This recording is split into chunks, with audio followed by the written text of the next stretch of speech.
નમસ્કાર મિત્રો, આપણે આજે જીએસટી સિરીઝમાં આગળ વધી રહ્યા છીએ. અત્યારે આપણે જીએસટીના રિટર્ન વિશે જાણીશું. જીએસટીના રિટર્ન એટલે આપણે ગુજરાતીમાં એવું કહી શકાય જીએસટીના પત્ર.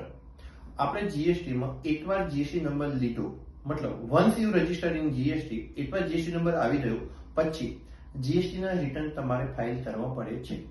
તો પહેલી વસ્તુ કે જીએસટીના જે કંઈ રિટર્ન છે એ ફાઇલ કરવાની પ્રોસેસ ટોટલી ઓનલાઈન છે. જીએસટીની વેબસાઇટમાં તમારું આઈડી અને પાસવર્ડ ક્રિએટ થશે, એના આધાર ઉપર આપણે જીએસટી રિટર્ન ફાઇલ કરી શકશું. હવે આપણે જોઈએ કે જીએસટીમાં રિટર્ન ક્યારે ફાઇલ કરવા પડે છે.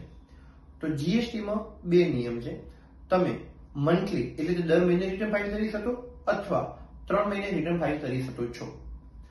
આમ તમારું જે વેચાણ હોય, તમે જે વેચાણ કરતા હોય, સામેવાળો બાયર એટલે ખરીદનાર જો જીએસટીમાં રજીસ્ટર હોય તો આપણે એવું સજેસ્ટ કરતા હોઈએ છીએ તમે મંથલી જીએસટી રાખો.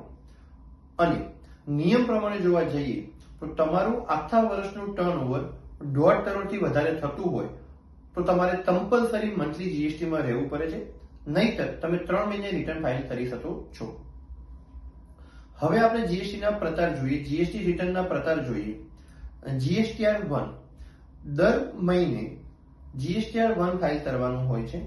જીએસટીઆર 1 માં તમારી જે સેલ્સની વેચાણની માહિતી હોય એ આપવી પડે છે. એટલે આપણે જો મંથલી જીએસટીમાં રજીસ્ટર હશું તો દર મહિનાની મહિનો પૂરો થયા પછી એના આવતા મહિનાની 11મી તારીખ સુધી જીએસટીઆર 1 ફાઇલ કરવું પડે છે.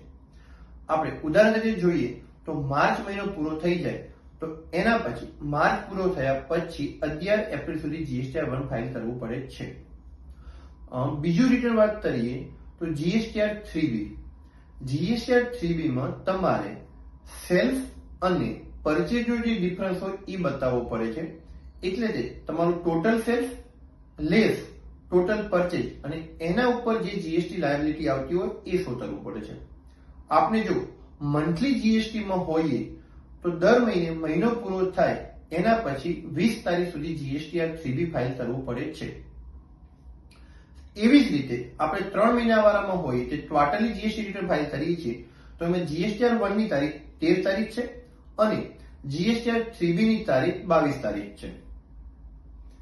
આજે આપણે જીએસટી રિટર્ન ફાઇલ કરવાના છે એનું આવી ગયું. હવે જીએસટીમાં બીજી બે વસ્તુ ધ્યાનમાં રાખવી પડે છે. નંબર 1 કે આપણું જે પરચેજ હોય છે, જે આપણે બીજા પાસેથી જીએસટીની ખરીદી કરી છે એ પણ આપણામાં શો થતું હોય છે, જેને આઈટીસી કહેવાય છે. એ આપણે આના પછીના વિડીયોમાં જોઈશું.